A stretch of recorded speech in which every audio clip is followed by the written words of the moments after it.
technology has been the bane of my existence today. Ever since last night, really. Ever since last night, really. Because I know for a fact that um I know for a fact Monster tried to call me twice. And both times I'm like, hello, hello, hello. Hey, shit. What's going on? Um, yeah, that shit was wild.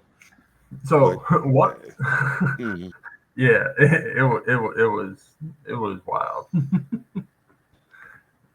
It was one of them things like I only needed like 2 minutes of your time because I was trying to figure out like like something pops in your head and you think it's funny and then you're like, damn, I'm going to hell. And then like you gotta test it to see if Hell like yeah. somebody else is gonna go with you. That's what that was. Oh shit. Oh shit. Oh hell yeah. Oh my god. Well, I finally got my. I don't even know what time it was. I finally got it figured out, and I was like, "Yo, this is crazy." Mind you, it's probably a good thing that I'm not like a heavy. I don't be on my phone a lot, so like Yeah. it didn't bother me crazy bad. But like I was like, you know, what I'm saying? I was like, I just use the computer, do something different. I'm cool. Well, I did realize, man, I was at work today and I was super fucking frustrated, man. And I was like, fuck. And all I kept thinking to myself was, at the end of the day, by the time I leave work, I need a perfect theme song to speak for how I feel. And I think I found it. Let me share it. I tried, and I tried even more. I cried, and I can't recall what for. I pressed, I pushed, I yelled, and begged in hopes of some success. But the inevitable fact is that it never will impress. I've no more fucks to give, my fucks have run dry. I tried to go fuck shopping, but there's no fucks left to buy. I've no more fucks to give, the more fucks I've tried to get. I'm over my fuck budget and I'm now in fucking debt.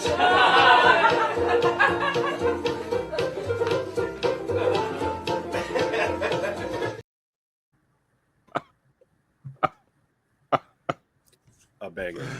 Oh, I love that shit. I love that shit. Yeah, that is a bona fide classic. Ladies and gentlemen, if you've never heard it, go look. Matter of fact, let me tell you son name. Hold up. I feel like I'm doing not doing my job if I don't tell you. Mark Scooter Kalava, Kelava. He has no more fucks to give, and I thank you very much for my after work theme song. Um, Very few times do I give white people props. And that dude had potentially the most white name you could possibly think of. You said Mark Scooter, and right there I was like, nah. But he's creative. very much so, absolutely. I got to give it to him, no doubt. Hey, Mark Scooter could do good shit, man. Good shit, good shit. You know what I'm saying?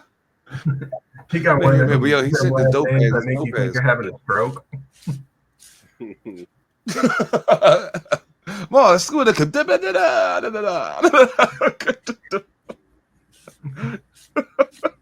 All I keep seeing in my head is Bernie Mac on fucking Kings of Comedy. This shit is fucking crazy. Okay. Oh man. Yo, that's why. Oh man. Oh, speaking of Bernie Mac on Kings of Comedy. So there is, and I'm gonna say, let me say this the right way. There is an openly gay battle rapper named J2. Um, J2 is really dope.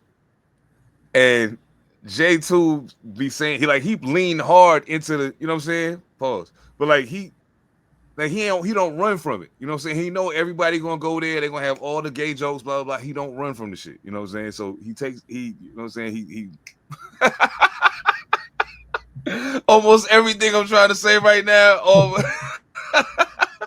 He just takes I it. feel like reaching for the fucking button and shit. But he said some wild shit. He was battling fucking New Jersey Twerk, I think.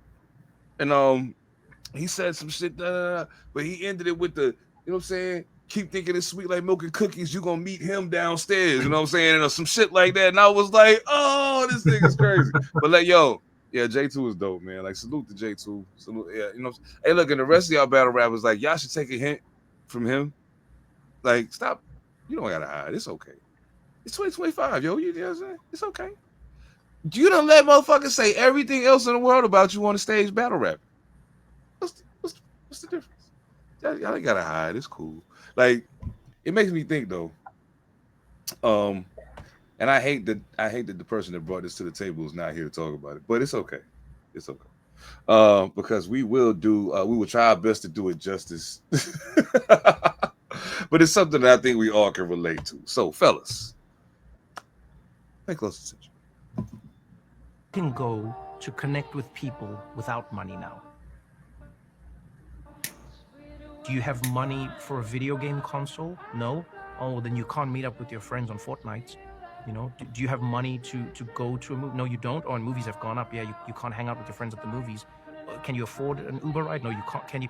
All these things now have meant that I think we're experiencing a generation of men in particular who are not just isolated, but not practiced in the arts of just like connecting with another male for no other purpose than to just like share hearts and be human beings. Man, you almost had it all the way to the end, you motherfucker. But no. I think he makes very, very valid points. Very valid. I don't think that we. I think it's something that we actually. I've had a conversation with somebody about that very recently. How there's nothing like to do for free that's like cool to go do with your peoples. You know what I'm saying? All the free shit that you could probably do. Like most of the shit we look at this shit and be like, eh. I mean, I know I could do it for free, but why would I want to? You know what I'm saying? You know what I mean? So, and I do think that has had a profound effect on. I think the whole perception of how we in the hip hop generation view money and what it does or does not, make you has a lot to do with it skewing those relationships.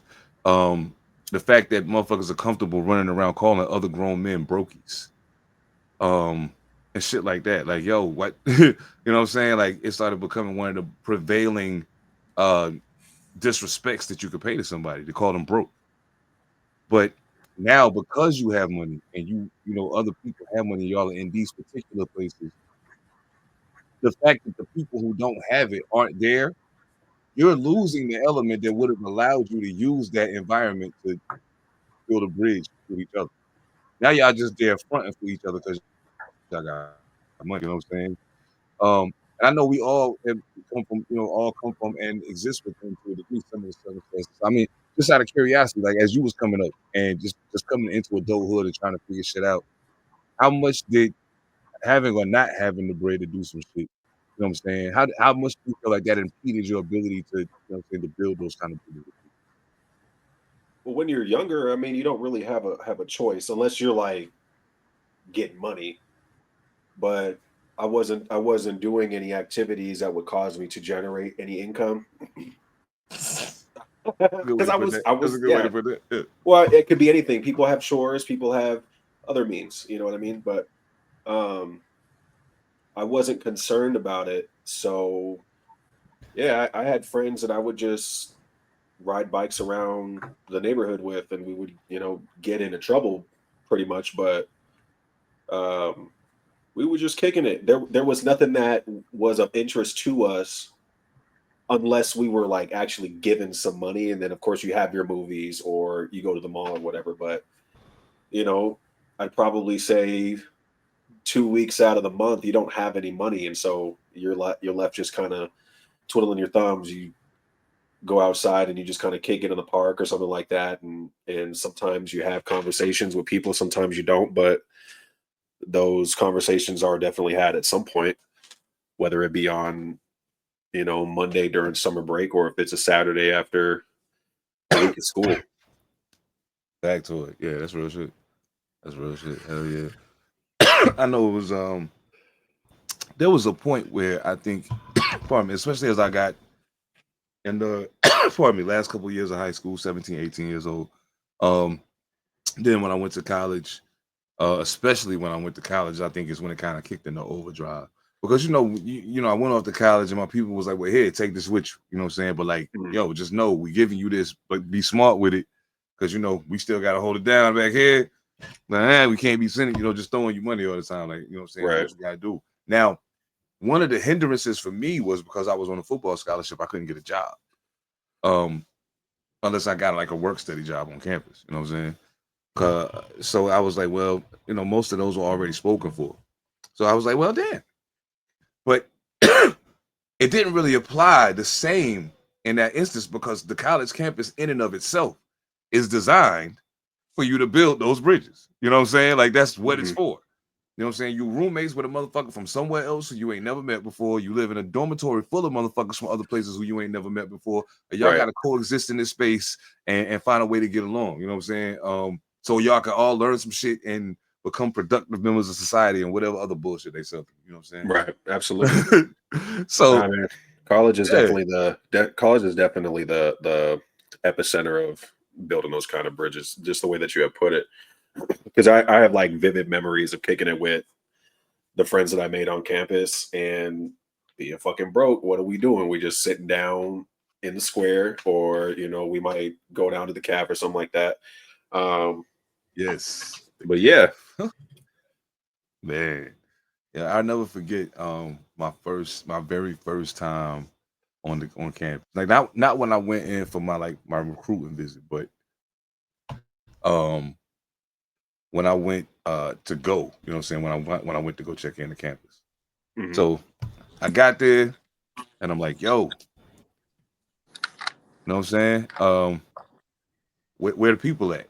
I didn't realize when we first got there, it was just the football team and like the band that was there. You know what I mean? Yeah. So, we moving around kind of willy-nilly doing our own thing. So I'm getting to explore the whole campus with minimal obstructions. And it was crazy because I started thinking to myself, at a point, people are going to fill all these spaces. You know what I'm saying? Like, this is crazy. And we all live here. It ain't like high school where we go to school together for 6, 7, 8 hours a day, and then we go to fuck home. You know what I'm saying? It ain't that. Like, we here together all the time.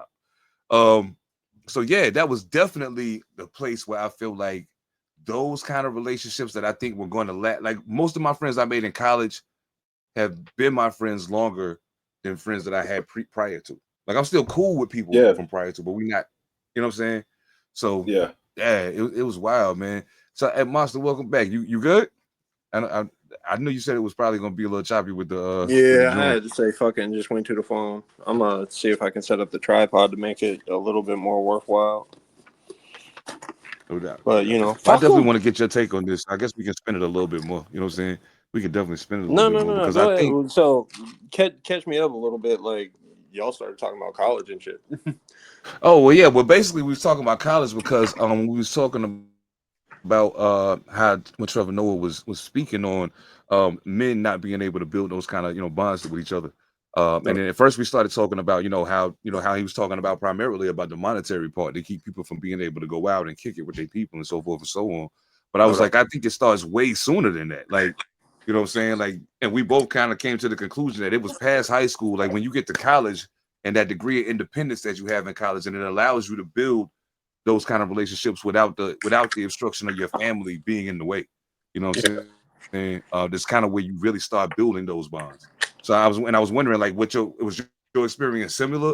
Because I know we all went to kind of different types of high schools and shit, and then all went to different colleges. So like, yeah, okay. It was and it wasn't. Because there's a few details around like my particular upbringing that were different. One, god damn it, sorry, fucking phone shut off. It's hating. There we go. Yeah. One is I started working really early in life, like, and this ain't on no living color type shit. It was just fact. So like I was working pretty much full time, like it was anywhere between 30 and 40 hours a week before I hit 10 years old, because my grandfather owned a company. So when I would get out of school, I would go and work for him. Child labor. Yeah, I mean, to a point, yeah.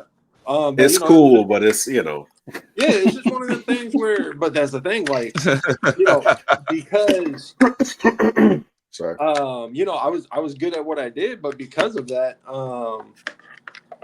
it made it to where like I had like a good amount of expendable cash, like before I was a teenager. And honestly, that can be a really bad thing for a kid. Factoid. Because then you start to lose, the respect for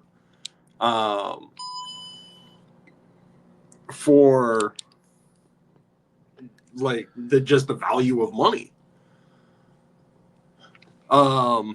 So that's the first thing. But from there, like, you also start to learn that too, because not only would my grandfather try to promote hard work, quote unquote, but he would also promote that, like, yo, you never know when money's gonna come or go. So if you really want something, get it. But if you don't really want it, then don't just go out and, blow your whole fucking paycheck, because then something might come up that you really want or need, and you ain't gonna have the bread to do it. So he put me onto a lot of that. But from there, I also just didn't like a lot of motherfuckers. So it's like at that point, I really don't care. But the reason I bring that up is because I had a relatively small crew. And most of them were older than me, just because I already had that kind of mindset. So with that, like, it wasn't really a problem. Like, not having money, like, even at the times that I didn't have money, we would kind of take care of each other. But then from there, if none of us had no bread, then like we all had similar mindsets, we all had similar like artistic interests. So it's like, yo, like, go out and do a cipher, go out and write some shit, like, go fucking steal use what you got to get what you want. Yeah, no doubt. Like, bro, like I'm sure that I could even find it. Like, I got a whole, like, probably 4 foot by 3 foot cardboard box full of lyrics, poetry, like ideas for like movie scripts and shit like that.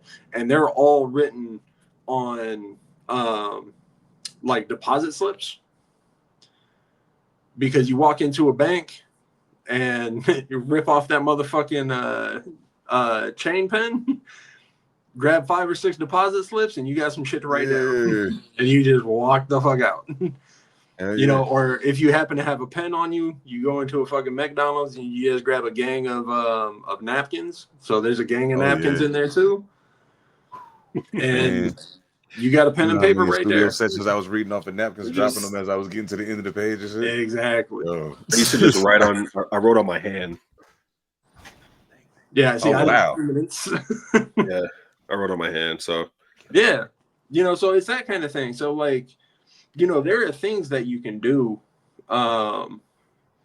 like, just as long as you're getting creative enough. But that's the problem with a lot of the things that he was talking about, whether it be video games, like a lot of that shit.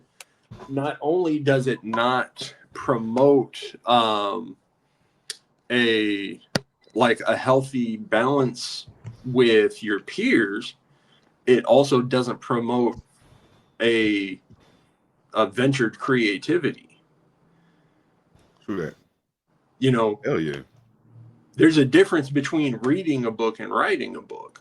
Mm-hmm. And don't get me wrong, I ain't saying that there's nothing wrong with reading. I'm not saying there's nothing wrong with going to see a movie or playing a video game. But when do you stop to create your own story? Yeah, I was gonna say creating those things is a very different thing. Like I didn't even realize how different until I got a little more involved. But yeah, very different thing. Yeah, you go and see a movie and you're like, yo, this actor killed in this role.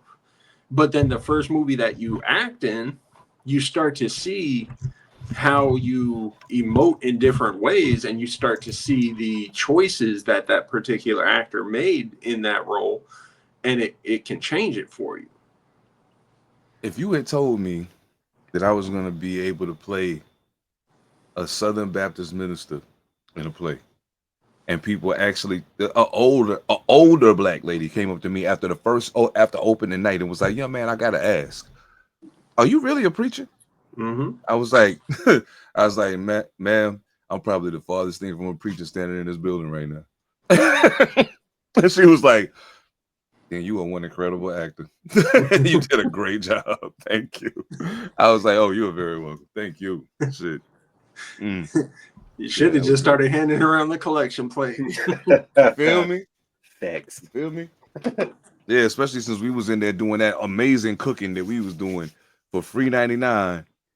But salute to everybody at Stained Glass Playhouse in Winston-Salem, North Carolina. Everybody who was a part of August Wilson's The Piano Lesson, along with myself. So most of them are still acting. It's great seeing them do their thing, man. Salute to my man John Black while I'm at it. Because John Black, who is going crazy with the acting, the reason I ended up being in The Piano Lesson is because John Black said, "Hey man, I'm supposed to go audition for this play. I can't do it. You want to go?" Next thing you know, I'm in The Piano Lesson. So thank you, John Black. Anybody out there that's watching, listening, whichever way you are consuming this podcast, if you do that kind of thing, movie, film, I'll let your boy. I still do it. Still do it. You know what I'm saying? Still get to it. Man, I am so looking forward to this. I'm definitely looking forward to some. It's gonna get a little wild tonight, y'all. I gotta apologize in advance. It's gonna get a little wild tonight, but it's definitely worth it. It's definitely worth it. We've been kind of heavy on the serious shit a little bit like lately. So I mean, you know, we deserve a kickback. And besides, he ain't here. When Mr. Serious is away, the psychos will play. I'm flyer than everybody. Everybody on cloud 9, higher than everybody. We stepping out on the town, we sliding every party. Well. That's what's up. Oh man. Thank you. Yo, so can you much. still hear me okay? Yes. Okay, cool. I put on my wireless headphones, but I didn't know if it was going to fuck with something. Oh no, I can dig it. Hell yeah. I like headphones. Headphones make things much easier. Absolutely. Yeah. Thank y'all for being here. Thank y'all for being here. I do want to say salute to everybody over on Rumble. I did not know that y'all was rocking with us like that. So thank you for coming to the party. Those of y'all on YouTube, I don't know. Y'all are crazy. Whatever. It is what it is, man. But you know what it do, man. Pantha Politix Podcast, only real talk allowed. We are back in the building. Of course, I am Seven Da Pantha, aka the Carolina Hurricane Ridiculous Slang, aka your baby mama's favorite rapper, aka Pie Strickland, if you're getting the point. And of course, you already know. Well, at least we got 3/4 of the squad in the building tonight. You know what I'm saying? Master, listen, what's going on, man? What's going on? Bullshit. It's been a bad. It's been a bad fucking week. Like, man, the weekend leading into the week, it's yeah. Man. Yeah. I haven't gotten like some significant work done in days. It feels like forever, and it's driving me insane. Oh, I feel you, buddy. Yeah. Believe me when I tell you. I feel you. But it's yeah. I'm getting ready to try to get caught up in the next couple of days. But yeah, I feel that shit. Man. Mojo Barnes, Mr. High Notes himself. What's up, brother? What's going on? I'm chilling, man. I'm excited for Son of the Morning. Soul sent over the I guess you could say the Rough Masters for the album, because he's Rough Masters. Yeah, he's being a little particular with the mixing and stuff like that. So yeah. I know. I will let you know in this case, you can blame me. Okay.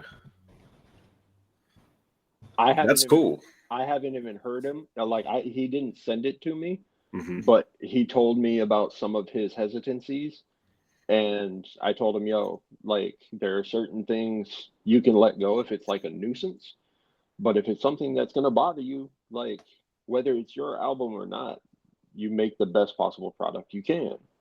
Right. So if you think that something's wrong, then we'll find a way to fucking fix it. For sure. So I pushed quality over expediency. And he just wanted to make sure you got the best shit possible. Yeah. Well, I appreciate it for sure because you always want to put the best foot forward. So yeah, I'm excited about that. And smoking hella weed, you know what I'm saying? Yeah. Absolutely. I agree. I realized something this past weekend. I realized that I have an extreme desire to punch somebody in the throat. Yeah. Now, it's not a particular somebody. It's just somebody. Anybody. I mean, not anybody. Like, I'm not, the old lady behind the lunch table, I'm not getting ready to punch her in the throat. Well, I mean, no, I'm joking. No, I'm not going to punch her in the throat. Depends on what she says. Yeah, I might pick her up by her ankles and like dump her in the trash can. Just so she got to climb out that motherfucker. But I ain't going to punch her in the throat. That's just crazy. But yeah, I realized that this past weekend because I think one of the things that's been really agitating me lately is that people are so steadfast in, like, they're so eager to stand on their wrong so they don't have to admit they're wrong. It's crazy. Case in point, I got a Mexican homie right around here in the hood. So I'm talking to him and I'm like, hey, yo, man, correct me if I'm wrong, but you had a Trump bumper sticker on your car, like when the election shit was going on, right? He was like, yeah, I mean, yeah. I'm like, oh, okay. Yeah. So let me ask you, like, why I ain't really seen you around lately? Like, what's going on? He was like, oh, I just, I was like, you dodging. I ain't said you. It ain't funny, but I tried to tell you. And you didn't want to listen to me. You thought that I was paranoid. Maybe I am. That's beside the fucking point. That's beside the point. You know what? But nah, man. Like I what? Oh shit! What? Oh god. It's not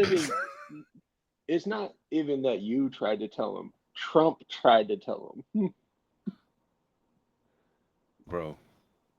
Like, listen with their eye. Yeah, this is what I'm going to do. And everybody was like, yeah, we know you're just playing. And he was like, okay. Oh yeah, sure. Yeah, just go ahead.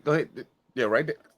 Thank you. So, that one right there. Yo, dog, I'm telling you, every time I see Donald Trump somewhere talking on TV, I think about the dictator. Every time.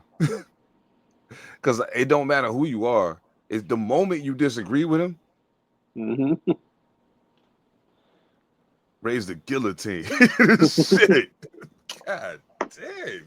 I love performing that song live, by the way. But anyway, that's beside the point. That's neither here nor there. Man. Speaking of, we'll get to that later, man. We'll get to that later. I definitely want to get more into a little more into Sun in the Morning and some other SCP updates. Right now though, I got a question. You know what's crazy? Well, one of the things I find crazy. Okay, so first and foremost, fuck social media. First, let me say that. But I mean, it's people take that the wrong way when I say that. Like, I mean, I understand the benefits of social media. I also understand that most of y'all are extremists in the ways that you abuse and misuse social media because you're afraid of who you are in real life. So, therefore, what happens on the internet is all internet shit. I don't give two fucks about it. But there's some of you who take it very, very seriously. And to the point that a delusion has been created that you may be somewhat more important than you actually are. So, for myself, and my brothers who feel the same, I would like to share a sentiment with you, if you don't mind. And that would be, the next time you think I'm flirting with you, ask yourself if kindness is so rare in your life that you mistake it for desire. Yeah. Very valid question. Very valid question. P7, my apologies. Should have showed up to work, nigga.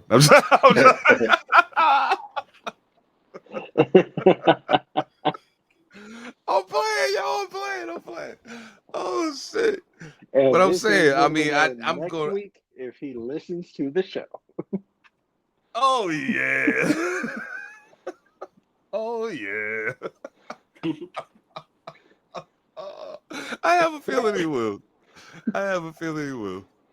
But I mean, gentlemen, please share your thoughts, because I know we all have experienced this. Social media, real life, whichever, don't matter. Mhm. It's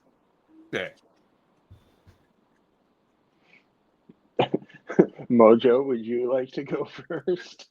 Yeah, I'll go. I feel like it does lean heavier on the rareness of kindness, depending on,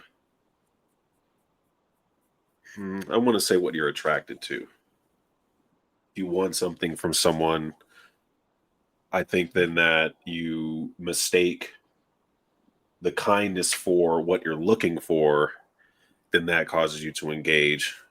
So that, I think that's probably the most concise I can be right now, given how much I've smoked in such a short period of time. So we are gonna have to pass it to the left. I got you, brother. I got you. Yeah. I love the honesty. Yeah, I mean, and I would even take it a step further than just the experience of kindness. Like even just like showing interest in somebody else's interest, like, you know, like you can take it as an act of kindness, but like trying to support somebody or championing what they're doing. All of these things are taken as like flirtation or like signs of desire. And it's like, nah, I just wanted to support, your venture. And I yeah, believe in what you're doing. yeah, and it gets pretty ridiculous to the point where, and so I've experienced it on both sides of the spectrum, where one, they took kindness for flirtation and it wasn't reciprocal. So they were like, oh, well, this is making me uncomfortable. And, me and P had a conversation about this as well, where, like they start to express their discomfort. And it's like, oh, like, is it something like in the work process that we're doing, or something Right. like in the way I said something? What is it? And they're like, no, you're just like, you know, being really nice. And it's like, fucking what? And it's like, When did that become the problem? yeah, I and don't it's like, I understand. feel like you're hitting on me. And it's like, yeah, that's weird. But then Bro. it's even more difficult to navigate when they take it as flirting and they try to reciprocate. And all of a sudden they're like, oh, I thought you were interested in me because, you were so nice. And it was like, well, yeah, I don't want to be a dick, and you're a great lady, but yeah, no, it ain't like that. And then all of a sudden it becomes a bigger problem, because then they can even get to the point where like they're mad that now you're not like into them. And it's like, for real? Like that's how it's gonna be? All right. There's no aspect of this that makes any sense whatsoever. Yeah. Like, this is not going well at all. Yeah. Yeah. I'll put it this way. And we can all relate because of our, not only our involvement in entertainment, but just because of where we're from, to a degree, the places that we've been in. Well, damn, our involvement in entertainment may be responsible for some of those. So never mind. But we can all relate regardless. Mhm. We all have friends who are actual real life models. Mhm. Or models in real life, not just because you take a bunch of pictures with your iPhone and post them on Instagram that don't make you a model. Mhm. Sure, you're modeling for pictures, but that don't make you a model. But we know real life models, you know what I'm saying? Who do it for a living. So when they post a picture and you like it, boom, that's your people. They get it, you know what I'm saying? Okay, Mhm. they understand that you appreciate what they're doing. And it ain't no weird shit, you know what I'm saying? But there's other people who like that same picture for a completely different reason, you know what I'm saying? And those are the people who create who kind of help create the atmosphere to create the misconceptions. You know what I mean? So when you got three motherfuckers who really believe, like it might not even be okay. Let's take it off of somebody you know because that kind of fucks up, that kind of skews it. But somebody you don't know, say it's the three of us, and all three of us are viewing this from an artistic standpoint on like, yo, that's fly shit. Now I don't know, you know what I'm saying? And we like it. Boom. Now here come 100 other motherfuckers, all liking it for the wrong reason. I Yeah. mean, I can't even say the wrong reason. They grown. Like it is what it is. But boom, when you got the overwhelming majority of that taking place, it begins to build that perception in your head. So I get it. Cool. But ladies, let me tell y'all a secret. When Monster posts something or Mojo posts something, guess what I do? I like it. You know why? Because they my brothers and I appreciate their art. See, That's it. and It ain't got nothing else to do with nothing. and I never had to hit you up one to be like, you trying to get at this or what? Like Never. Not one time. Not once. never had to. Yeah, I mean, so I'm just saying, like, that should be weird to me. I don't know, man. You know, but while you were talking, you brought up one of the like you got real close to one of the weirder sides of this as well. Uh-oh. When it's not even that person that takes it as flirting. Everybody knows. Oh, word. No doubt. When all of a sudden your girl is No doubt. like, yo, you liked that heifer's pictures. And it's like, yo, not only do you know that that's my girl and like, you know, like she's my homegirl and I'm going to support her in her artistic venture or whatever it is that she's doing. You know her too. So how are you gonna get mad at me? And I'm not saying in my current relationship, this has just happened in the past. And it's just like, yo, like, how can you be that upset? And how can you take this as something that it's not? Like, you know what the game is. I am the definition of hiding behind an alias right now. Yeah.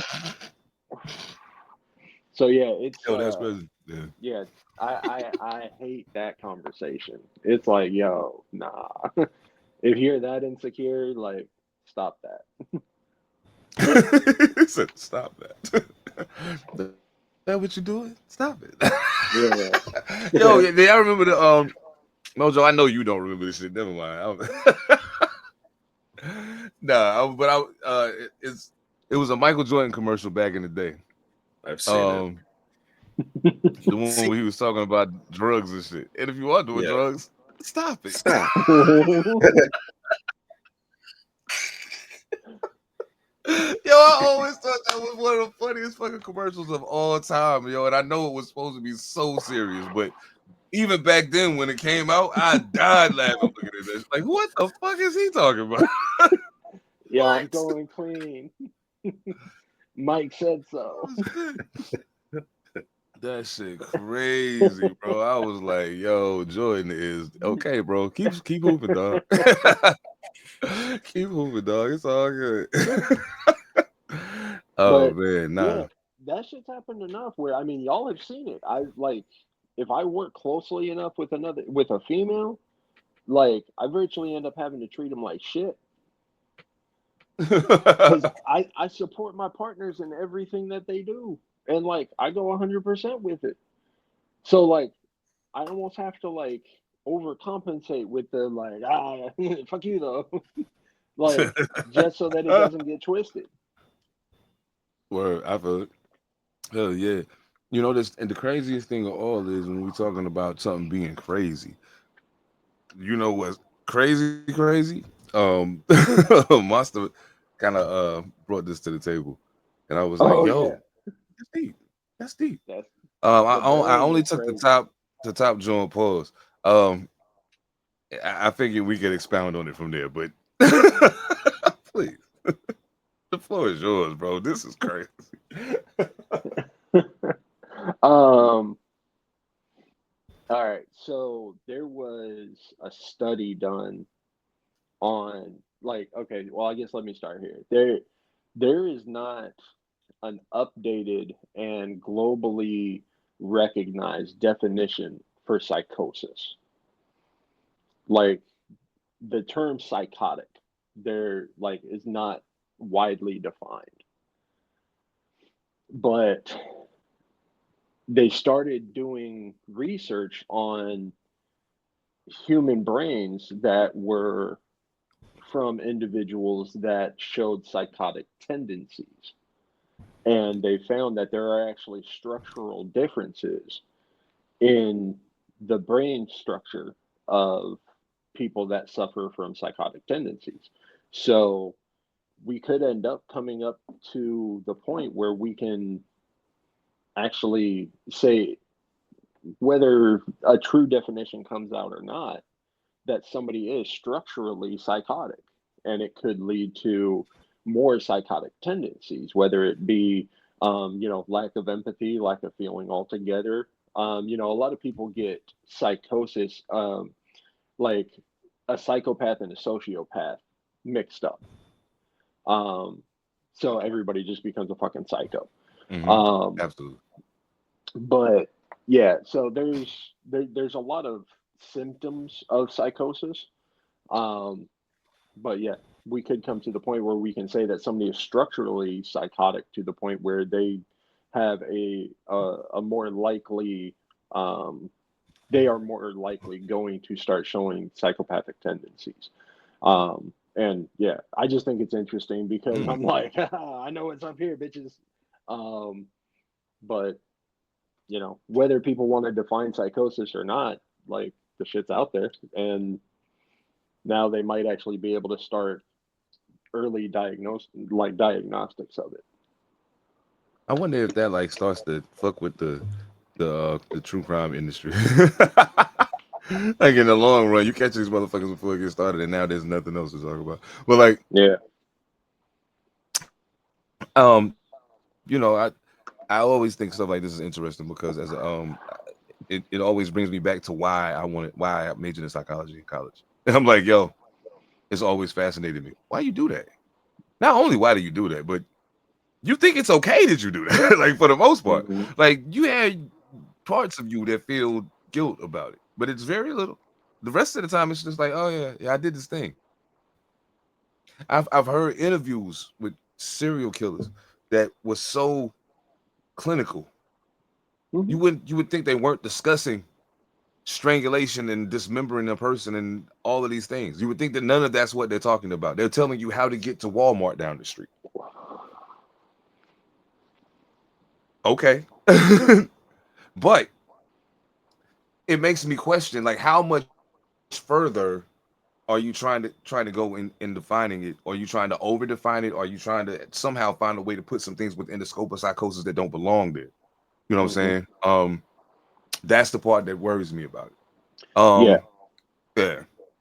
And there's so to me, it's kind of twofold as far as how that could present itself. One, like there are people out there that might have a structural psychosis, but they show very few or like minimized psychotic symptoms because they were properly nurtured in their environments. And that's where a lot of Indeed. action comes from is your environmental factors. So if somebody is diagnosed too early with a structural psychosis and the parents and the people around them treat them as psychotic, they're going to develop as psychotic. But then from there, like it can also be abused systemically, where some random fucker just doesn't like what somebody's saying, so okay, they get arrested, and then they have a court paid doctor saying, oh yeah, they're structurally psychotic, and then all of a sudden it's like, okay, everything you say is bullshit now. And now they're in Western State for the rest of their fucking life. Exactly. So yeah, there's definitely abuses, both like community-based abuses and systemic abuses that could come from this, and that's fucked up. But just to have the knowledge out there, unfortunately you can say that for a lot of things, but just to have the knowledge out there, I think, is interesting. I feel it. I mean, the good thing about it though is because we're aware of what's happening, and because we're so in tune with making sure that psychosis is not, incorrectly diagnosed, and where it is found, it can be dealt with specifically. Sometimes we have to play the hero.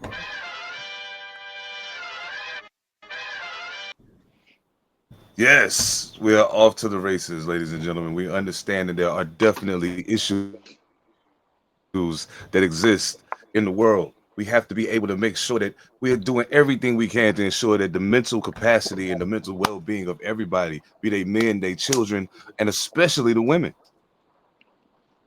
we got to take care of them. Just so happens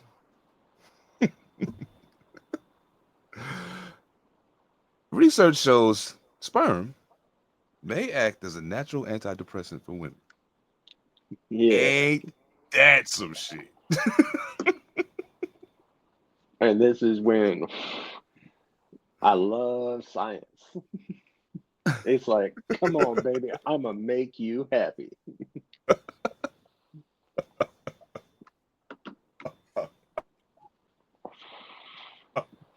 Yo, that is crazy. I was like, yo, I think I like this. Yeah.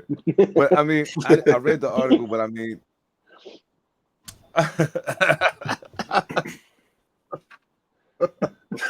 that shit is crazy, yo. I was just saying. Sad today. So I mean, I don't know the science behind it. I said, I don't know you the science behind it. You feeling sad today? I think I got a lag to my connection. So there was a study done at NYU Syracuse, I believe it was. I think so. And basically they tested two different groups of women that, identified as depressed. And some of them had unprotected sex, some of them had protected sex. And the ones that had unprotected sex, they discovered that like the seminal fluid being absorbed through like the vaginal wall, they think actually helps with symptoms of depression. And that was the main point of the study, and their results supported it pretty profoundly. Now, some people could say that's because sex with a condom is trash, but whatever. That's all Homdude was really going after. His girl kept trying to make him rub her up, and he was like, "Nah, ain't neither of us." But check it though. But check it though. Yeah, no, he's slick for that one. I gotta give it to him. Yeah, he's slick for that one. He's like, yo, I'm a scientific nigga. Why you playing with me? Yeah, that's you feel me? He was like, I'm gonna make it her idea to take it off. Yeah, next level shit. Hey man, they better salute that man. He got a page in the book already. I'm telling you. He got a page in the book already. Now I'm bugged. But when I saw that shit, the first thing I started thinking was, this sounds really cool. But you know what it makes me think about? I want to, and I don't mean to serious it out, but damn it, it just made me think about it. So I was like, you know what's crazy? The thing that they would do with this information, because they feel like white people ain't reproducing enough. Mm-hmm. So if we can diagnose enough white women with being depressed. You know what I'm saying? And make sure they reproducing with white men. Ta-da! They think it's solving the problem, and they just keep getting more and more depressed because it ain't fixing shit, but they keep trying. I mean, you know, I don't know. Maybe I'm thinking way too diabolical for my own good here, but I mean, if you look at the steps, it makes sense because they were like, "Yo, abortion illegal," and then they were like, "Oh." So if you keep going down the line, it's like, yo, here's the subliminal. No, you can't wear that Jimmy. That's real shit. Take that Jimmy off right now. Yeah. The J. Have you ever heard that song, Mojo? I don't think so. And if you look at diagnosed depression, it's very prominently white people. Because they make it very difficult for black motherfuckers to go to the doctor.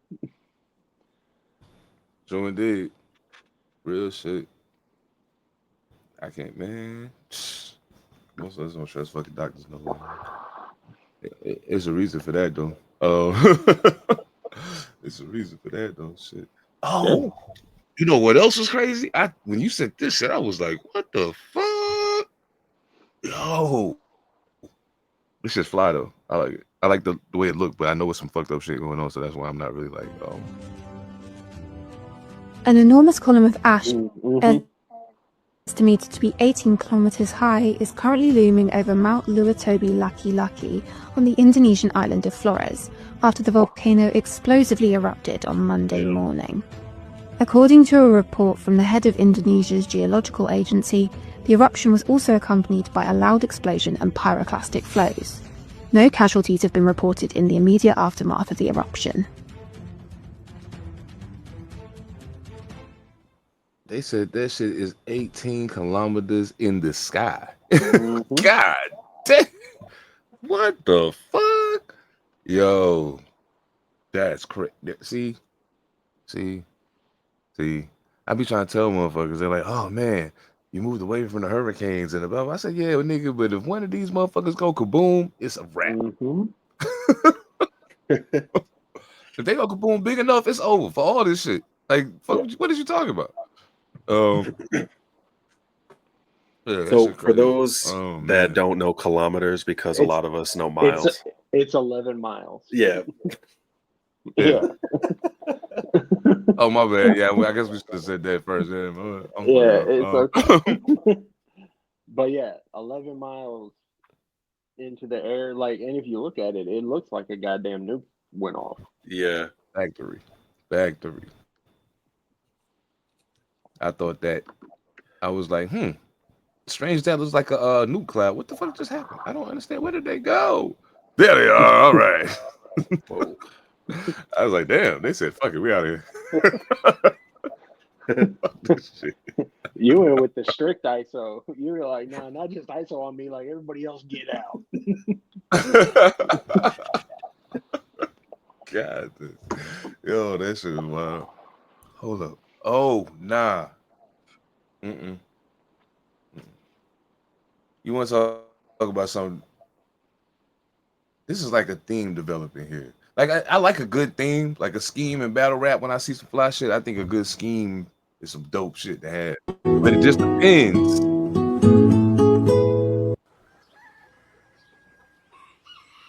Are you sure? Did you see that? Did you say I'm gonna run it one more time just in case y'all didn't see that? Texas man has been kidnapping 79. 79 people. Bro, it's an alien problem while disguised as an alien. He didn't need to have that much of a disguise. Oh shit! Oh, you're right about that. I was like, he's probably just painting his skin. Yeah, walking around. Give me your butt. Why is everybody so obsessed with butts? Yeah, he just painted his skin green and was like, "I'm an alien." Everybody was like, "Yep." Booty work makes sense. Here's my baby. Yeah. Right. Like, a lot of butt stuff going on. Yeah. A lot of butt stuff taking place. You know, they say that It's a theme, all right. It's butts. You're not considered prolific until there's a copycat. Right. So now the Butthole Bandit is about to go down in history. Yes, that's true. Hell yeah! Oh my goodness! This dude just put his own little spin on it, but he's still a copycat. Yeah, Texas, y'all doing it big. Pause? I don't know. Yeah. Like that was definitely because we're talking about booty holes. Yeah. They have like a league of villains down there. It's like the League of Booty Assassins, and he was like, "Yeah, he got caught. Now the booties are mine." Yes. Today we shall take all the booties. They recruited the booty warrior as soon as he got out of prison. Mm-hmm. It's like, come on, man. He said, all right now. I calls him Chris handsome. But that shit was funny as hell. I almost fucking died. Yo. You're hired. I almost fucking died. That shit was hilarious. I was like, I'll be dead. Okay. That shit is wild, man. See, the shit like that, all the Texas butthole shit. That was crazy. Okay. Wasn't the last guy from Texas too? It's like, yep. It's switching from Florida man to Texas man or local Texas man. The thing is, like, Texas is just concentrated on the booty, though. Like, Florida does everything. Right. Texas is like, they're just like, yo, what else can we do to the butt? There's got to be more butt things. Yeah. More butt things. Why? I wish there was a name. Like, what's this guy's origin story? Yeah. What other butt? I want to. Yeah, I want to do more. You want to do I more? probably do some research. I want to know. Mm-hmm. You know, I'm a true crime guy. They already took the black true crime, so I'm gonna take like the ultra weird shit like that. Might make a whole new podcast. I don't know. Who knows? No, I won't be making another podcast. I promise you, I'm not gonna do that. It's not. You know, the other thing that they say about serial offenders is that the number that they come out with is just what they got caught for, which means that 79 is like 110. That part. Sure. Yeah. You'll never know where I touched them. Yeah. Most people don't know. Ted Bundy only got convicted of 3 murders. Mm-hmm. That's what I'm saying. That was it. Mm-hmm. Now, they knew some other shit. They hadn't been able to prove. I mean, they couldn't keep him still long enough to keep him. You know, he kept getting loose. But when he started trying to save his life, he started telling them where bodies was at. I'll keep going. And the longer you stave this off, I'll keep telling you more. Mm-hmm. Which means that when they finally was like, hey, man, okay, look, enough. I don't think he was done. Nope. You know what I'm saying? So he was like, yeah, we've only got crazy, to man. the bees. Like,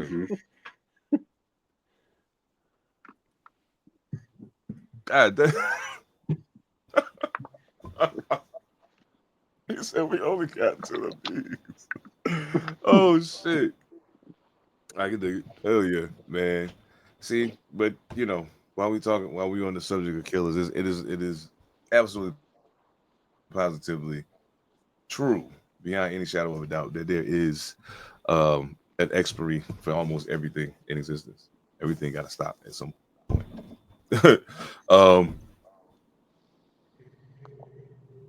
And I think that's one thing that these motherfuckers don't recognize. At some point, it's gonna come to an end. Like most serial killers in the history of serial killing been caught. You know what I'm saying? The overwhelming majority of them have been caught. Whether it was when it was happening or later on, they got caught because they got sloppy. Because this shit up here that ain't adding up is adding up just enough to make them do the shit they doing. You know what I'm saying? But yeah, everything got an end point, man. You know what I'm saying? And us as people, we're doing our part to push ourselves way off the fucking board at this point. You know what? I'm gonna shut the fuck up. I got somebody who's far more qualified to tell y'all about what pieces of shit y'all actually. Y'all know what time it is, man. Let's get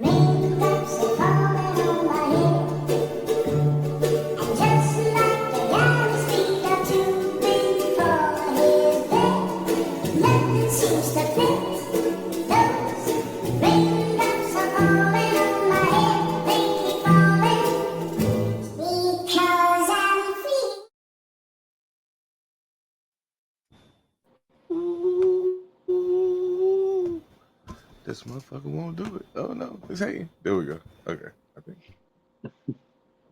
Ta-da. Do it, motherfucker. This shit is not heavy. There we go. I don't need front and center. All right.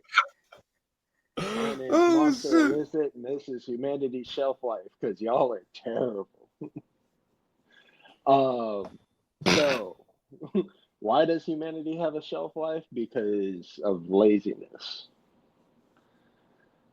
When you'll put something in your body because you don't want to do the work, and then you find out that it's killing motherfuckers, but y'all do it anyway. So there was a new study done. It wasn't done in America, because who in America wants to do that? Where they found that Ozempic has a crucial effect on the not the pancreas. I'm sorry, the appendix. It can cause very acute appendicitis, and so I don't know how many of y'all know about appendicitis, but when you get appendicitis, there's a reason that they kind of rush you in to take your appendix out. It can be very bad for you if that explodes. Not to mention all of the other things that Ozempic has already been proven to do, but people keep taking it because they want the quick fix weight loss. The, lose weight quick systems have always been a thing for as long as most of us can remember, because nobody wants to just watch their diet and, work out and, lead a healthy lifestyle. They want to eat whatever the hell they want to eat, whether it be trash or what, and then stick a needle in your ass to lose the weight, or go under the knife and tie your stomach closed. So keep eating your trash and keep taking your Ozempic and keep doing all that stuff. And when your shit explodes, don't come crying to me. And if you want to know why you're shriveling up, look to the needle. My name's Monster Elicit, and fuck you very much.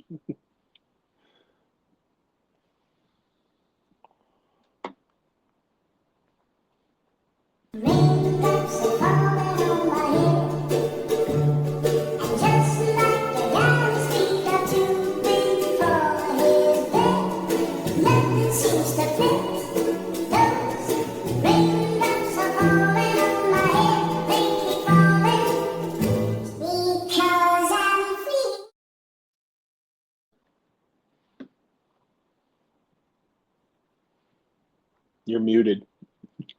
He said fuck you very much. That's what he said. He said fuck you very much. And you know what? I can tell you for a fact. See, that's these are my peoples, man. Like y'all, like a lot of y'all I can tell some of y'all podcast niggas don't know each other when mics and cameras and shit ain't on. I can tell. I can tell y'all don't really fuck with each other when the cameras and shit go on. But when I think about some of the things that Monster speaks about on Shelf Life, and then the type of people that must fall into those categories, I think I might know exactly what he means. Let me see if I got this right.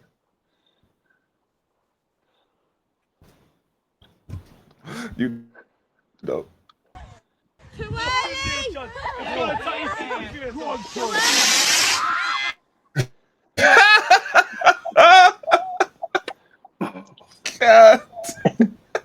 And this is the first iteration Oh shit! of dumbass white people. Oh shit! Oh god, This is bro, what that white shit is people funny as do. hell. Feel like you get one time and one chance to let a firecracker or explosive go off in your hand. You don't get a second chance at that. So if that shit happens and your face is not all fucked up, never do Bro, it again.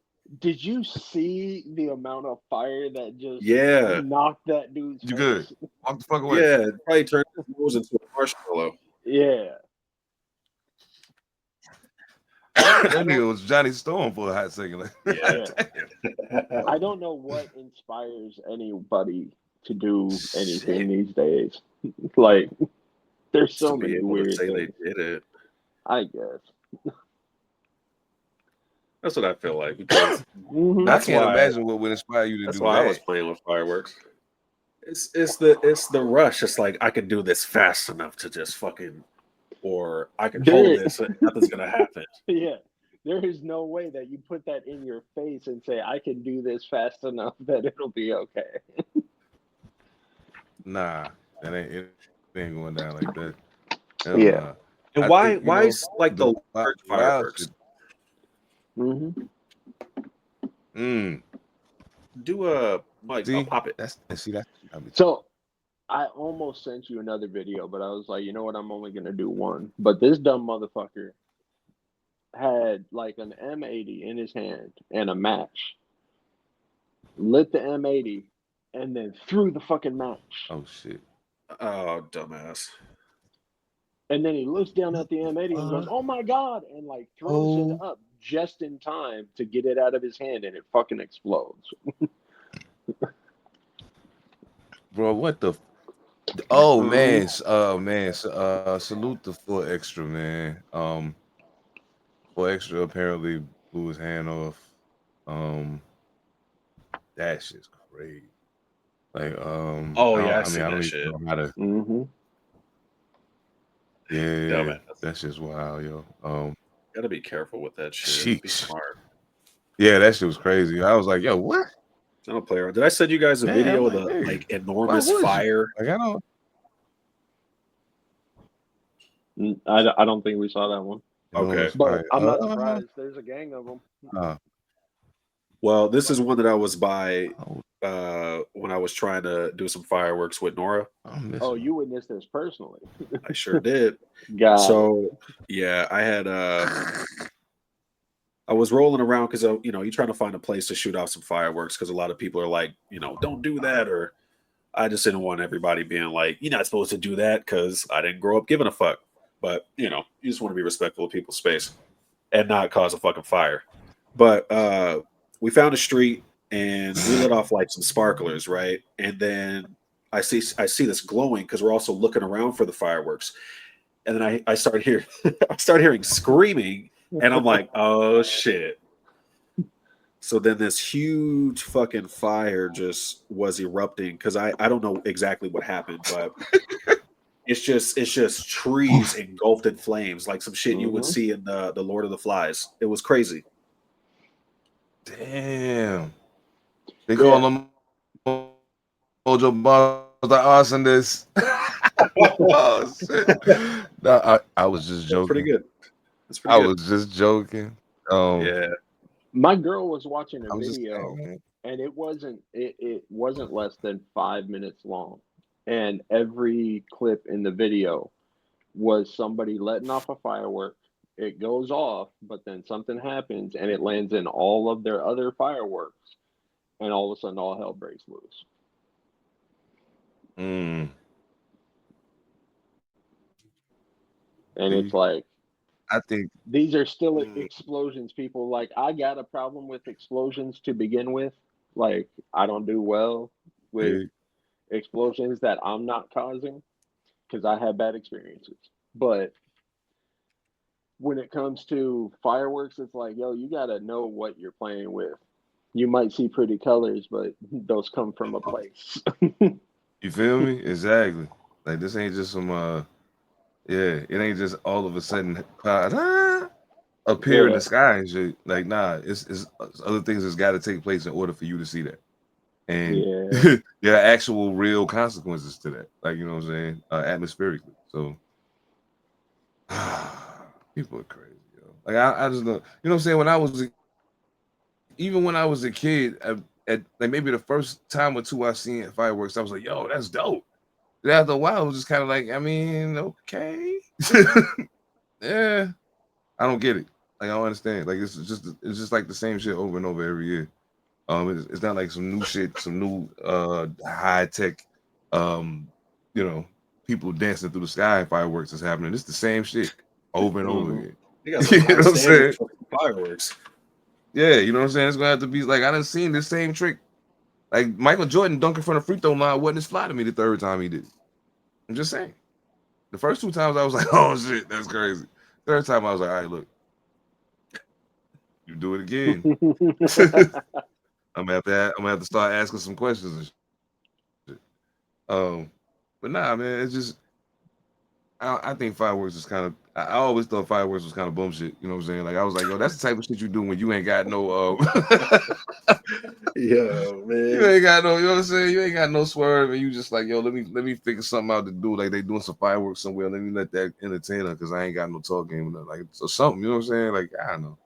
Just thought it was bullshit. But like it is what it is. Like not saying niggas, hey man, don't take it the wrong way, people. If y'all went to see fireworks, do your thing. But like that. It ain't my bad. That's all. I just don't want to hear people complain.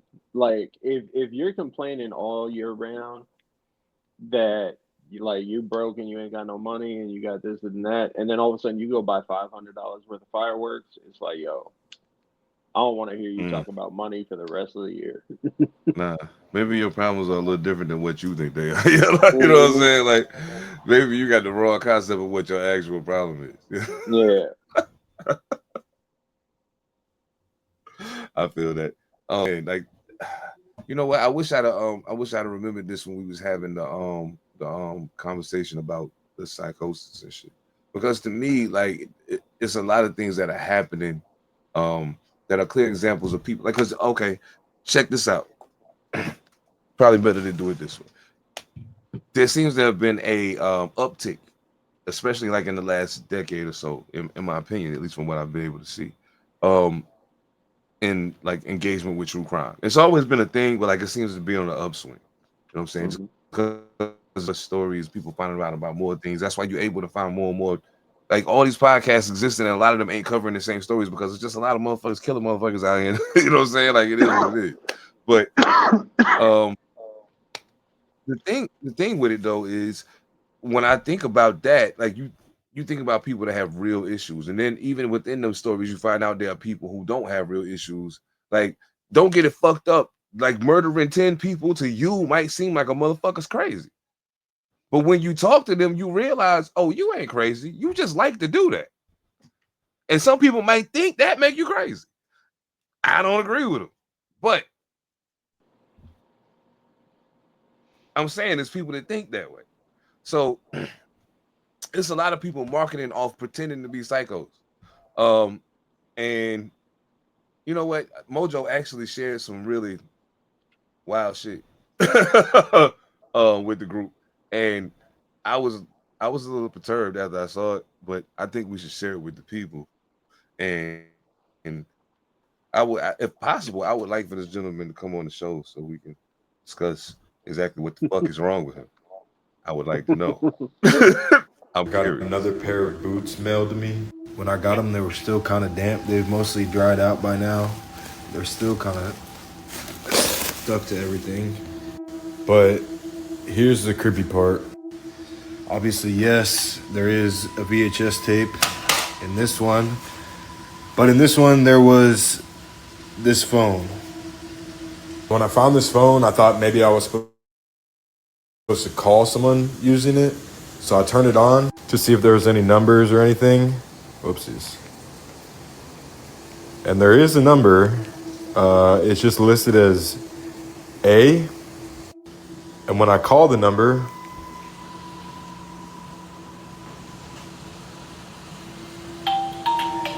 my burner phone rings. And the number is the number that I had down as a Schumann. And obviously that's when I realized that this is the number I've been texting this whole time. And this is the phone that's been sending the messages, which is why I think I got to be done with this series.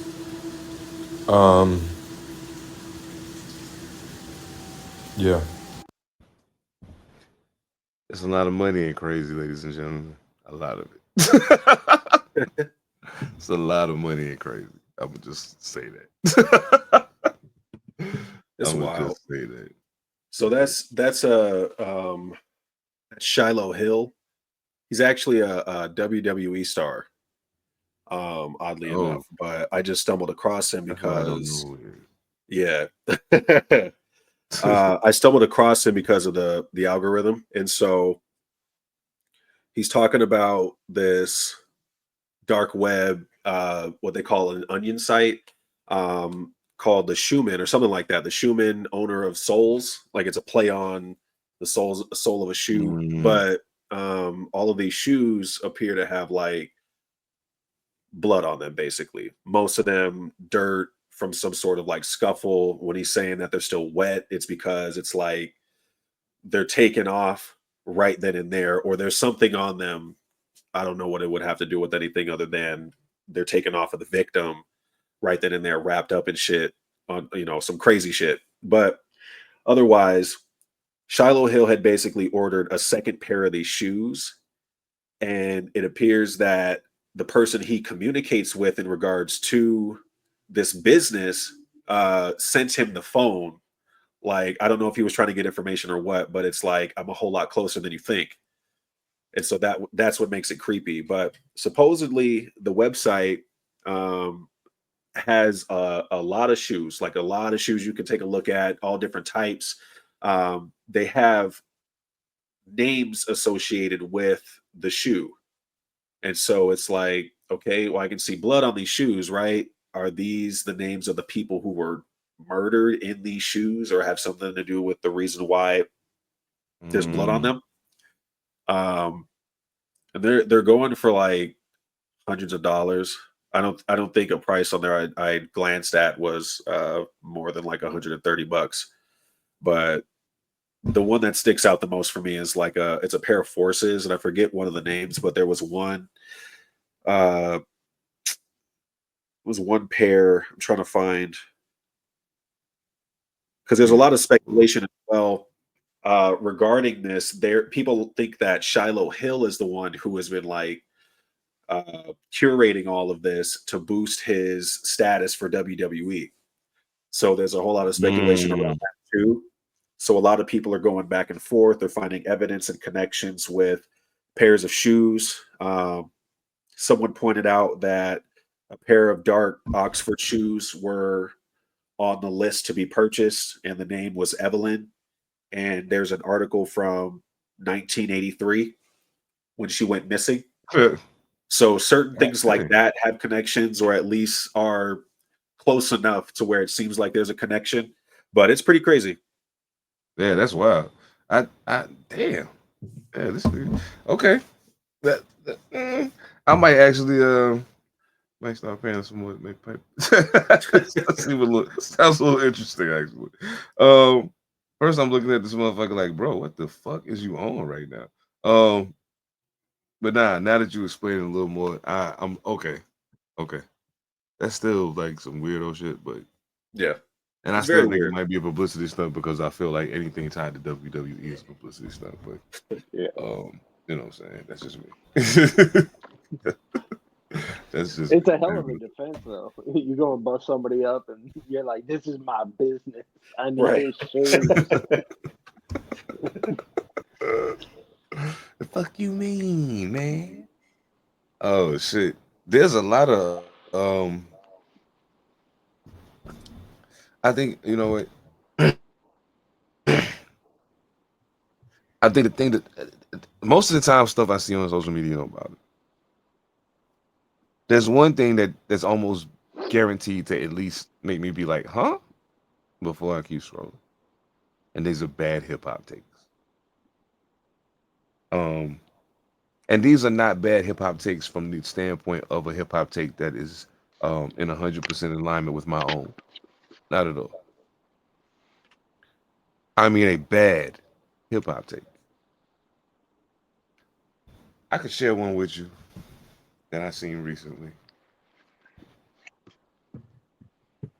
Because it was the one thing that finally triggered my brain to say, you know what? That's the one thing that's guaranteed to get me every fucking time. I mean, at least read it and be like, huh?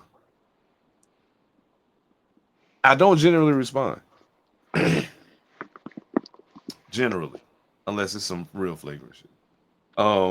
And not only if it's some real flagrant shit, but it's some real flagrant shit that's like real early in the development. Like, I don't want to be the 2000 fucking comment. Let me say this now, get the fuck out of the way. But you're crazy. That's insane. I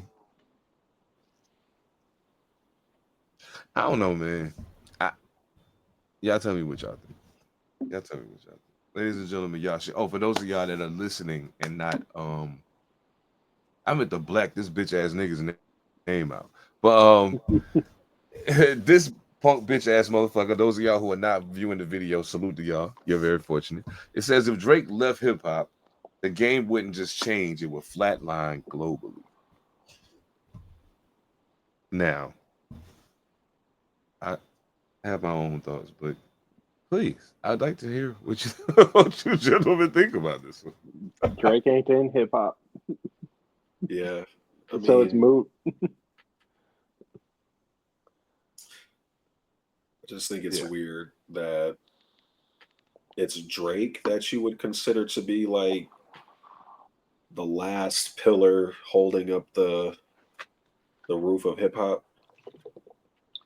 Ooh, wee. You know, when I see things like that, it's a very, very specific thing that comes to mind. It actually makes me think of football.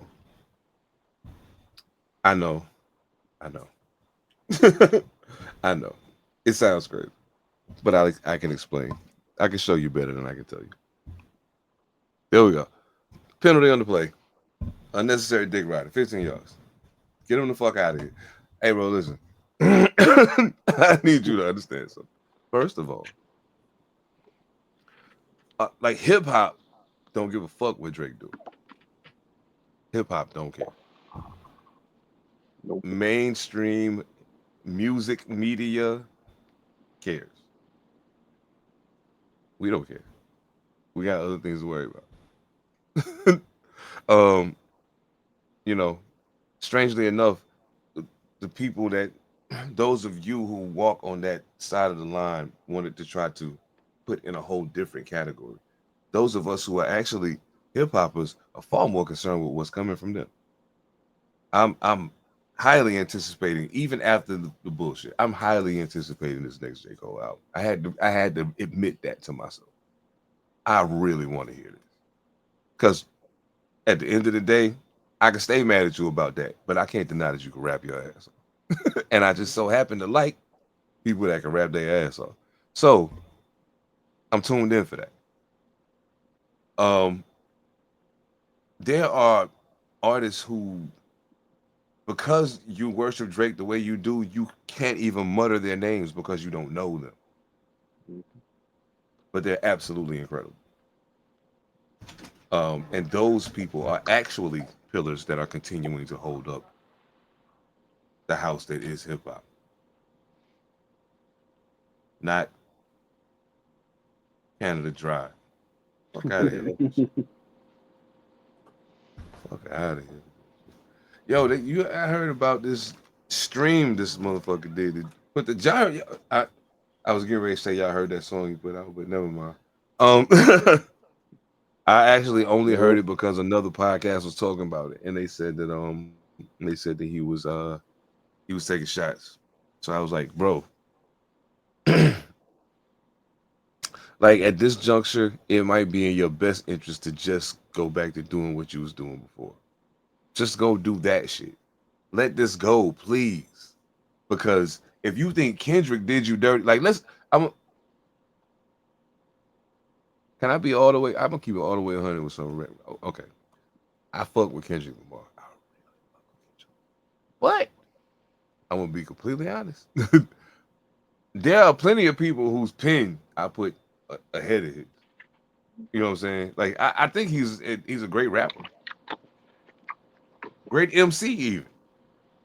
But just the words alone, there's pens I put ahead of his, even though many people, because of the outcome of the battle, the beef, you know, all of a sudden he's, you're one of the greatest of all time because you beat him.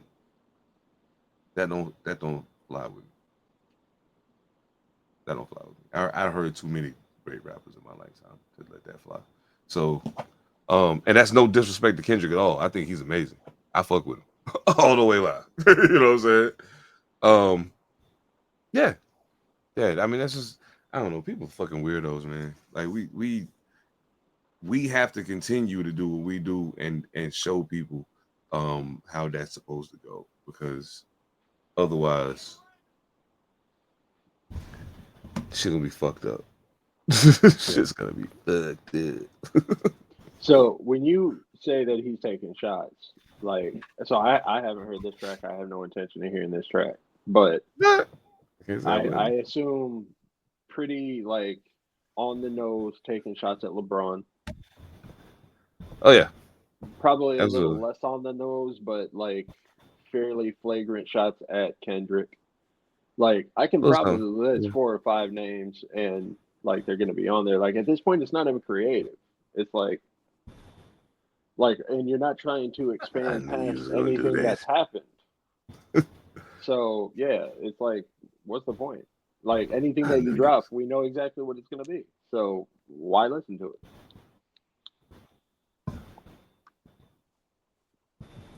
Definitely, yeah. I mean, that's just crazy, man. I don't know. Yo, I mean, that's why I like to stick to our shit. You know what I mean? To shit that we fuck with. Because I mean, just being. Oh, as a matter of fact, I just found out today that Blueprint. Salute the Blueprint, Printmatic. The guys over there, him and what's his man's name? It's Blueprint and I feel terrible that I can't remember your name off the top of my head, bro. But over at Super Duty Tough Work Podcast, they super dope over there. I tap in with them on a regular basis. But Blueprint's coming to Tacoma soon. You know what I'm saying? So I think that's gonna be a super dope show. I'm gonna try to go check it out. I would love to be on that stage. I don't know. We're gonna see what we can make happen, but we're gonna see what we can make happen. But speaking of music, we got some homies that's gonna put some new shit out recently. And I feel bad because I wasn't able to get you know what, I could do it. But Slime Tyrants dropped something new. A new little 3-piece. And I know Monster didn't get an opportunity to check it out yet. But Mo, I just wanted to get your thoughts real quick on the 3-pack. Numb from It All RX. Slime Tyrants. So I haven't heard it either. You smoke crack. Yeah. All well, right, I have an excuse. Want to hear my excuse? I think it's pretty good. Yeah, roll it. So I kind of was under the assumption that we would talk about it next week because it was all just music related. Oh, okay. Well, we can do it next week then. Fuck yeah, it is what it is. Seb, I did some quick research. Is the other host, is his name Illogic? Illogic, that's it. Yes. I can't believe I couldn't remember that shit. Damn. Okay. Salute to my man DJ Illogic too while we had it. Man. Damn. Thank you very much. All right. All right. Well, shit. Fucking did. No Slime Tyrant. Did y'all listen to the A-Flex joint? Yes, that one I did. And I mean, that's just because it was a single, and I have it hooked up to where whenever he drops something new, it immediately drops on my feed. No doubt. So, yeah, that one just came across. and it's one track. So Yeah, it was a quick joint. Yeah. yeah. It's quick 2-minute record. You know what I'm saying? I'll bag it up. Mhm. I think the things I've always liked about A-Flex, I still like about A-Flex, and I like that. And the one of the biggest things I like about this record in particular is I feel like he says, you know what? I pay homage to what I know this comes from on a regular basis, just from the way that I write, the way that I perform, the way that I choose to project within this craft. Now let me find a way to blend that. And I think we spoke about it before, how he was doing a really good job. And I think this song may be one of the greater expressions of him putting those two things together. I can totally see him doing this song live at this show he's got coming up in Seattle. I could totally see him doing it for the crowd that's going to be there and them absolutely losing their mind. So, yeah, man, I fuck with Flex. I think he's becoming a much stronger songwriter as time goes on, and that's going to serve him well. Yeah, absolutely. Yeah, this track and tracks before it. To your point, we with his last EP, we talked about a few things. He continues to let his experiences, both in music but also just his life experiences, mold his artistic process and how his artistry presents itself. And if you want to talk about real hip hop, like, we were talking about this last time when we were talking about hip hop being an expression of experience and, an expression of protest and, so many things. Like, if you want to talk about real hip hop, like, to me, like, he is somebody that I feel genuinely excited that he's going to continue real hip hop. And to your point, that can mean blending styles, that can mean blending the different artistries. Like, it doesn't have to be some gatekeepy shit, but he understands and he's continuing to to build something for himself, and that's what it's about. Absolutely. I fuck with that. Hell yeah. Mojo, did you hear the song? Yeah, I listened to it. Oh, he listened to it. Mojo's like, nah. Mojo's like, nah, man. I hear that song. Oh shit. No, I like A-Flex. What are you? Monster really kind of he spoke on everything that I would have considered for my description of the song. I it's always honesty with him. And it absolutely screams his experience and how he has to continue to just keep doing what he's doing in order to survive, whatever it is. It's just a matter of keep moving. That's usually the message in a lot of his music. Oh yeah, like, definitely. Yeah, in working with very all the artists inspirational in the way that we he work speaks. with. Right. Yeah. In working with all the artists that we work with, we always, like you guys have heard me ask this question to countless people at this point. When do you stop being an artist? Because that's how you just become, a dope local rapper. And that's exactly what I mean.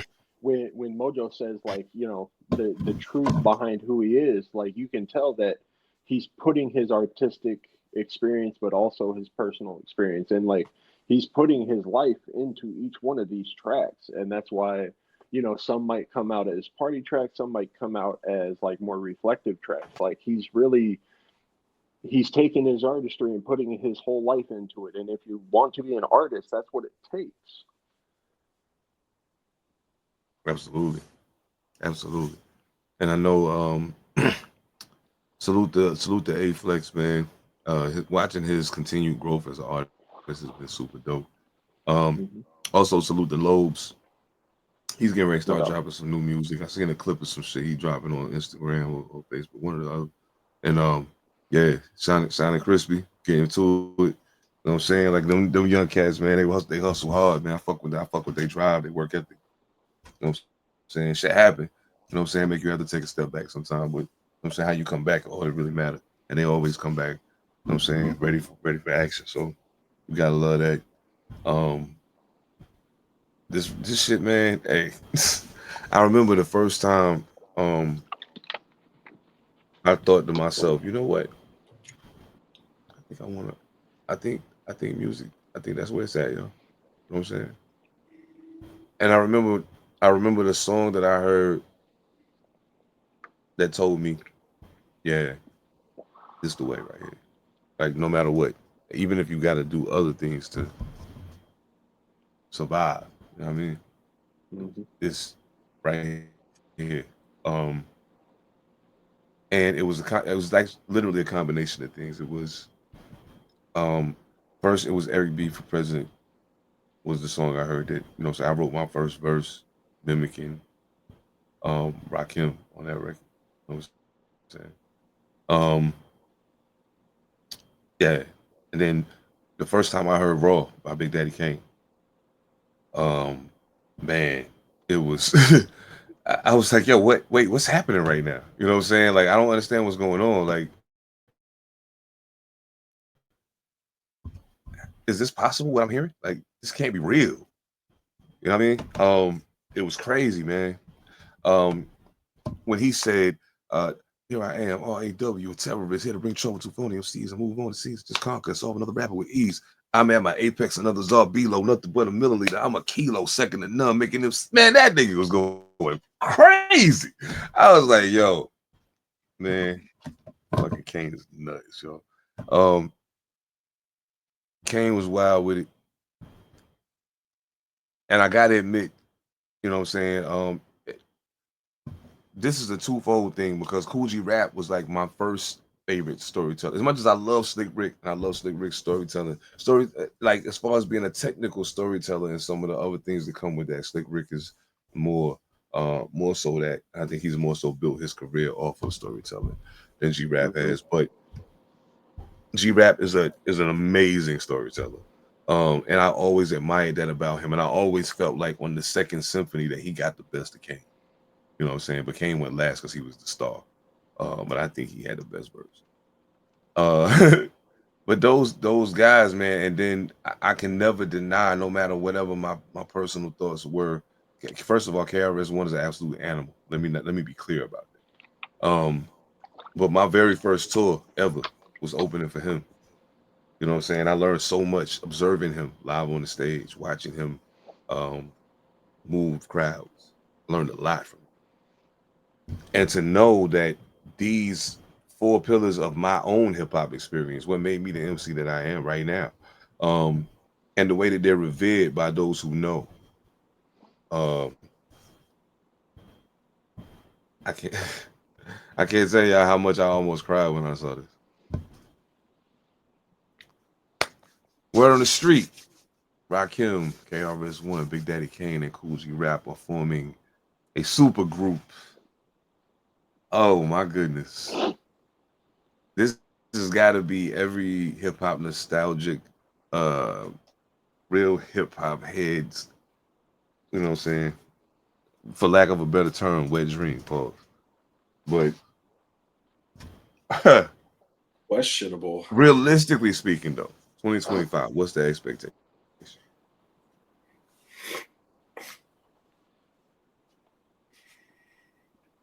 The expectation is going to be high, real high. Bar is going to be like 2 universes away. So if they don't deliver, there's going to be a huge disappointment. They may be doing, so much pressure. Yeah. Honestly, I think that they're just gonna have fun. Like, don't get me wrong. I'm not saying that I don't think it's gonna be bar heavy, and I think there's gonna be some good storytelling in there. But I don't know. When you take 4 icons like that and put them in the same room and just say like, okay, like make some tracks, like they're gonna have fun doing it, and I think that there's gonna be some craziness that comes from it. I'm hoping that competitive spirit stays. Well, I know what Chris is gonna be there regardless. KRS-One don't play that shit. I don't give a fuck if it's for play or what. He's trying to be the illest motherfucker in the room every time he put. You know what I'm saying? Like Chris don't play that shit. So, and I know it. I'll be honest. I think that, and this is unfortunate, because of the failure of so many people in the present hip hop generation to do their homework. My fear is that they put it out, and we recognize what it is. If it be just that, them having fun, doing what they love to do, dope beats, dope raps, they ain't not overthinking nothing. You know what I'm saying? Some stories in there, whatever. But I don't expect them to deliver the Chronic 3.0. You know what I'm saying? That's not my expectation. However, because of the way they're revered, I fear that if it's not at least palatable to some degree to some younger pundits of the art who can dabble in the like the A-flexes, you know what I'm saying? When they hear it, does it register with them? Because if so, you did it, you got it, boom. Because then they can tell their friends, hey, this is what we've been talking. This is what they've been talking. This is what the people we learn from was been talking about. So I think this actually puts them in a really, really interesting place, especially at the present time in hip hop. When you're talking about 4 legends who 16 bars or more in an era where songs is 2 minutes long. We'll see. No doubt. I'm definitely gonna be tuned in. I'm definitely gonna be tuned in. Oh man, yeah, music shit crazy, man.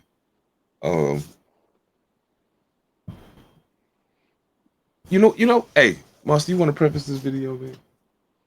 It's one more little music related thing. This is one of my favorite tracks when you have the mentality of just fuck around and find out, and that's about as prefaced as I can get.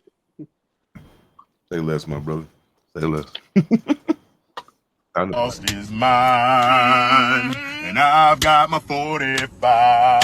Oh, this nigga's lost his mind. Daddy. Baby, I'ma do about 9. Daddy, no.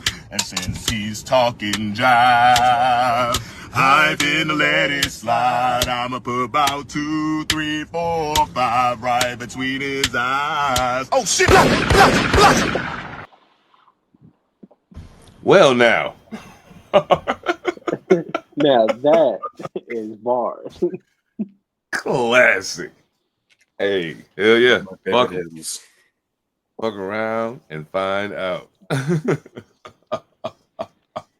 He said, I'm going to do about 9 and then toss that phone. Hey, you ain't nothing you can do to talk me out of it. I just wanted you to know what's about to happen. Here you go. Mm-hmm. Shit.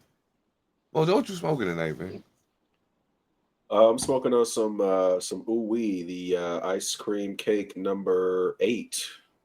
Made a post, kind of showcasing. These are pre-rolls.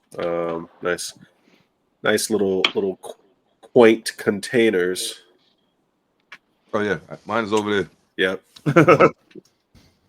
I too am smoking Ooh Wee. I'm smoking Ooh Wee Gelato 10, Gelato X. Nice. Yeah. Ooh Wee's thoroughbreds, man. Monster, what you puffing on over there? Oh, it's actually a new brand. It's by a brand called Adjust, and it's called My Cool Tiger's Blood. What? Yeah, I'm curious to know what smoke shop sells these exotic vapes. A homie down the block. What dark alley? Yeah, it's this little hole in the wall thing that like homie pops his head out and he's like, "You look for that smoke? I got that new shit." This one got tiger's blood in it. Yeah, I don't know what it's called.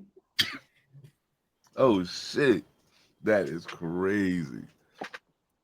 Yo, that shit is wild, bro. Yeah, oh, but shit. it's got like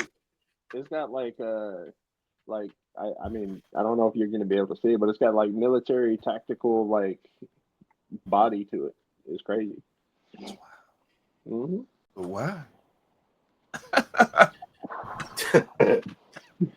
It gives you that silence, bro, man. I know. You ever want to feel like Mark Wahlberg? I got the vape right here for you. Holy shit! Not Mark Wahlberg. Not Mark Wahlberg. Come on, yo. That's tragic. Dang. He said Mark Wahlberg. That is tragic. Oh man, I gotta ask any updates, musical updates. Yeah, Two gentlemen getting ready to drop things. Book of the Monster is dropping this Sunday, July 13th, and it's been a long time coming, but it's the Devil's Month and God's Day, and it's the 13th, which symbolizes the transformation of the world. So the perfect day, and the Book of the Monster's coming. Yeah, I'll bring my my cloak. Mm-hmm.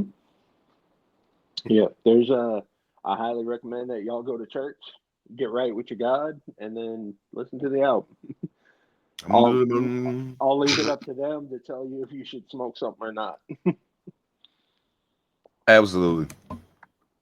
As a matter of fact, smoke sativa and then listen. Yeah, I agree with that. Yeah. Smoke a sativa and listen to it. I don't know what that means, but yeah, do that. Because sativa is good. If it's gonna do what I hope it does, I think some people are gonna get like real lost in their brain. Oh, sativas good. are just primary, they call it heady. So just yeah, exactly. A lot of deep thought, getting lost. Mm-hmm. Inception.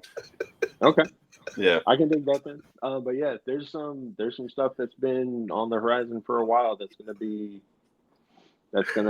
revealed on Sunday.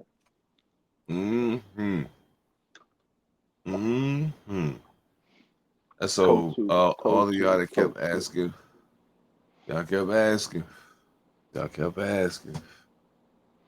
it's coming. It's coming. Y'all kept asking. Just remember you asked for this. Remember that. You asked for it. You asked for this. You asked for it. Mojo, what's the word on the bastard child in the evening?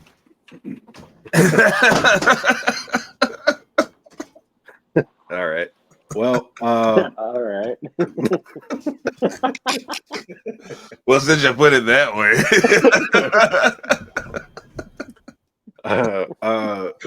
Soul is putting some final touches. Guy. Yeah, I know. All right, gravitas.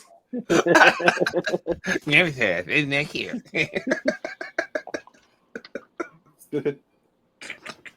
Soul's putting the final touches on Son of the Morning, and I'm very excited to hear the quality that he brings. But the album's pretty much done. Mm-hmm. Just some other things we got to get released, and we'll start promo, and then you guys be able to see what we've been doing.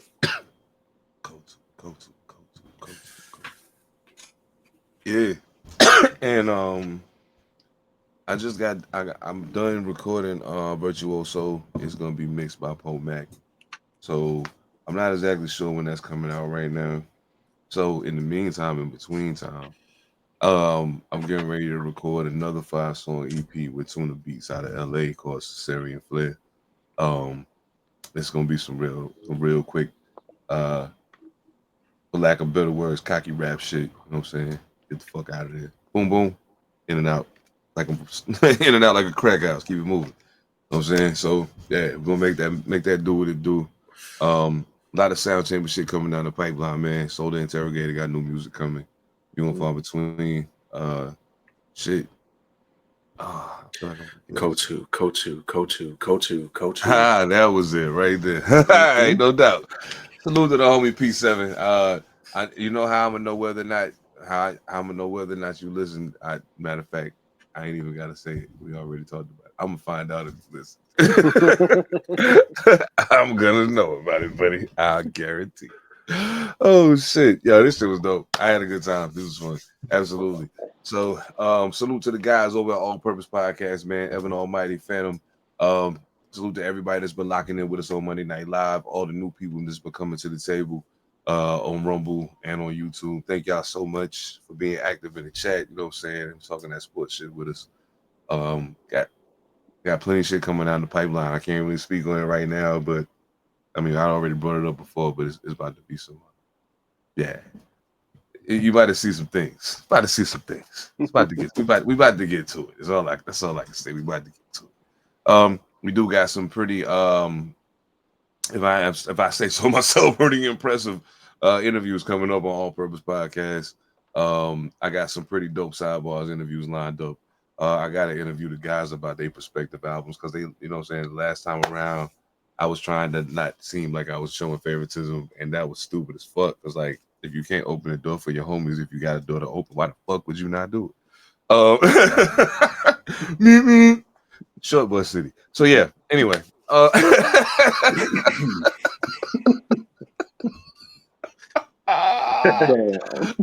high, man. Y'all forgive me. I'm high. Shit. Woo! Y'all know what it is, man. Real quick, around the horn, 30 seconds or less. Anybody got anything to say about anything we talked about tonight or any last thoughts for the people? Go around the circle. Mojo Barnes.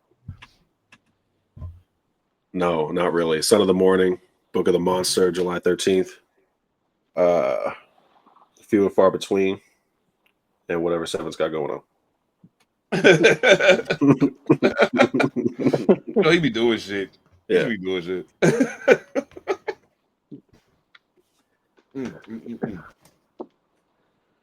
Okay. Awesome. I'm gonna go find my lady and tell her that I found new ways to make her happy.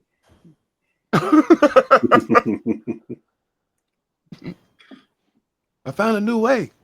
It's the same way, but now we know different shit. It's science. Information is power, brother. I'm trying to tell you. You need this. Yeah. You know what I'm saying? Shit.